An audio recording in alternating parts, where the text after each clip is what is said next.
रहस्यमय हवेली का खौफ। गांव के बाहर एक पुरानी और सुनसान हवेली थी जिसके बारे में लोग कहते थे कि वहां रात में अजीब अजीब आवाजें आती हैं। दिन में वो जगह आम लगती, लेकिन सूरज डलते ही हवेली किसी रहस्यमय दुनिया में बदल जाती। गांव वाले उस हवेली के पास जाने से डरते थे क्योंकि सुनने में आया था कि जो भी वहां गया वो वापस नहीं लौटा। रात के समय हवा की सिसकियां और जंग लगे दरवाजों की चरमराहट पूरे इलाके में सुनाई देती। एक बार गांव के 3 दोस्तों अमन, राजू और विकास ने तय किया कि वे इस रहस्य से पर्दा उठाएंगे। वे खुद को साहसी मानते थे और गांव वालों के डर को बेमानी समझते थे। रात का फैसला। एक चांदनी रात तीनों दोस्तों ने मशालें ली और हवेली की ओर बढ़ गए। रास्ते में उल्लू की आवाज और झाड़ियों की सरसराहट ने उनका मनोबल थोड़ा हिला दिया, लेकिन वे रुके नहीं। हवेली के पास पहुंचते ही ठंडी हवा का झोंका आया और लगा जैसे किसी ने उनके कदम रोकने की कोशिश की हो। हवेली के अंदर का मंजर। दरवाजा पुराना और भारी था। जैसे ही उन्होंने दरवाजा खोला, एक अजीब सी सीलन और घुन भरी बदबू ने उनका स्वागत किया। अंदर का नजारा भयावह था। जाले टूटी फूटी मूर्तियां और दीवारों पर अजीब अजीब निशान। हवेली में हर कदम पर उनके पीछे किसी के चलने की आवाज आती, लेकिन जब वे पीछे मुड़ते तो कोई नहीं होता। तभी अमन ने देखा कि एक कोने में पुरानी अलमारी पड़ी थी। उसमें से धीमी धीमी सरसराहट की आवाज आ रही थी। तीनों ने पास जाकर अलमारी खोली तो एक पुराना खून से सना हुआ कपड़ा बाहर गिरा। तभी अचानक एक ठंडी हवा का झोंका आया और अलमारी अपने आप बंद हो गई। छुपा हुआ रहस्य। राजू ने हिम्मत करके दीवार पर बने एक दरार में झांका। वहां एक सुरंग जैसा कुछ दिखा। तीनों ने तय किया कि वे उस सुरंग में उतरेंगे। सुरंग के अंदर अजीब सी चूड़ियों की खनक और किसी के रोने की आवाजें गूंज रही थी। सुरंग के अंत में एक बड़ा सा कमरा था जहां एक पुरानी लकड़ी की मेज पर मोमबत्तियां जल रही थी। मेज के ऊपर किसी का फोटो रखा था और फोटो के नीचे लिखा था, मुझे न्याय चाहिए। सच्चाई का खुलासा। अचानक कमरे में तेज हवाओं के साथ एक साया प्रकट हुआ। वो एक महिला की आत्मा थी। उसकी आंखें सुर्ख लाल थीं और उसके बाल बिखरे हुए थे। उसने चिल्लाते हुए कहा, तुम यहाँ क्यों आए हो? ये मेरी जगह है। तीनों दोस्तों ने डरते डरते उससे पूछा कि आखिर ये सब क्यों हो रहा है। आत्मा ने बताया कि वह इसी हवेली की मालकिन थी और सालों पहले उसे धोखे से मार दिया गया था। उसका शरीर इस सुरंग के नीचे दफनाया गया था, लेकिन उसकी आत्मा को कभी शांति नहीं मिली।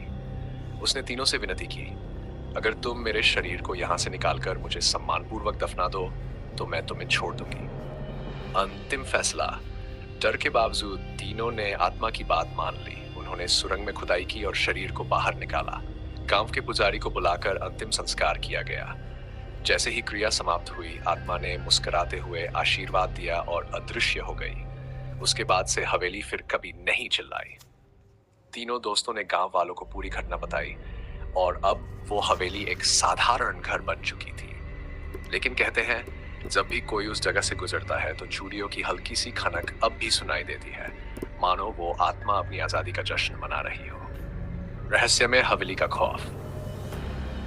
हवेली की आत्मा को शांति मिल गई थी, लेकिन अमन, राजू और विकास की जिंदगी अब सामान्य नहीं रही। आत्मा से सामना करने के बाद तीनों के सपनों में अक्सर वही सुरंग, खून से सना कपड़ा और वो तेज लाल आंखें दिखाई देती। गांव के लोग हवेली को अब सुरक्षित मानने लगे थे, लेकिन तीनों दोस्तों के दिलों में एक अनकहा डर घर कर चुका था। अजीब घटनाओं की शुरुआत। कुछ दिनों बाद अमन के घर में अचानक अजीब घटनाएं होने लगी। रात के वक्त चीजें अपनी जगह से खिसक जाती, खिड़कियां अपने आप खुल जाती और कभी कभी कोई अनजानी साया उनके घर के आंगन में दिखाई देता। अमन को लगा कि शायद वह सिर्फ वहम है, लेकिन जब राजू और विकास ने भी ऐसी ही घटनाओं का जिक्र किया तो तीनों को समझ आ गया कि कुछ गड़बड़ है। एक रात अमन के सपने में वही आत्मा आई और उसने कहा, तुमने मुझे आजादी दी, लेकिन मेरा काम अभी पूरा नहीं हुआ। हवेली में और भी राज दफन है। तीनों ने डायरी का रहस्य फिर से हवेली जाने का फैसला किया। इस बार उनके साथ गांव का पुजारी भी था। जब वे हवेली पहुंचे तो हर चीज शांत थी, लेकिन जैसे ही उन्होंने उस सुरंग में कदम रखा, एक पुराने लकड़ी के बक्से पर उनकी नजर पड़ी। बक्सा खोलने पर एक पुरानी पीली पड़ चुकी डायरी मिली। डायरी में हवेली के मालिक के बारे में लिखा था, जो एक लालची जमींदार था। उसने न केवल उस महिला को मार डाला था, बल्कि कई और बेगुनाह लोगों की जान ली थी। डायरी के पन्नों में उन सभी लोगों की कहानी थी जिन्हें हवेली में मारकर सुरंग के नीचे दफना दिया गया था। सुरंग के नीचे दफन सच। डायरी पढ़ने के बाद पुजारी ने कहा, यहाँ सिर्फ एक आत्मा नहीं थी। जिन जिन लोगों को मारा गया उनकी आत्माएं भी यहाँ फंसी हुई हैं। हमें सबको मुक्ति देनी होगी। तीनों दोस्तों ने हिम्मत जुटाकर सुरंग की खुदाई शुरू की। खुदाई के दौरान वहां कई नरकंकाल मिले। जैसे ही उन्होंने एक विशेष जगह खोदी, अचानक तेज हवा का झोंका आया और सुरंग के अंदर दीवारों पर खून जैसे लाल निशान उभरने लगे। सामूहिक आत्मा का प्रकट होना। वहां मौजूद सभी आत्माएं एक साथ प्रकट हुई।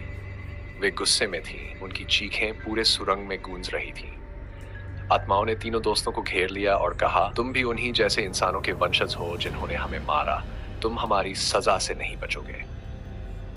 पुजारी ने तेजी से मंत्र पढ़ना शुरू किया और कहा, अगर हमने तुम्हें दुख दिया है तो हमें माफ कर दो।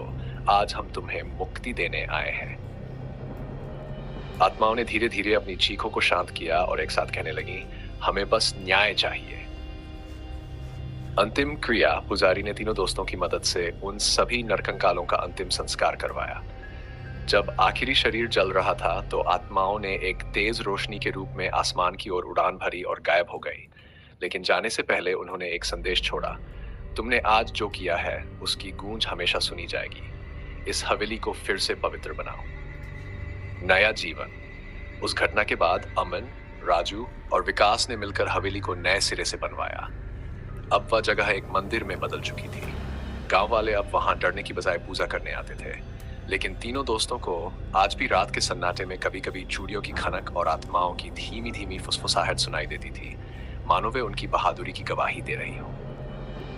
क्या यह सच में अंत था या सिर्फ एक नई शुरुआत?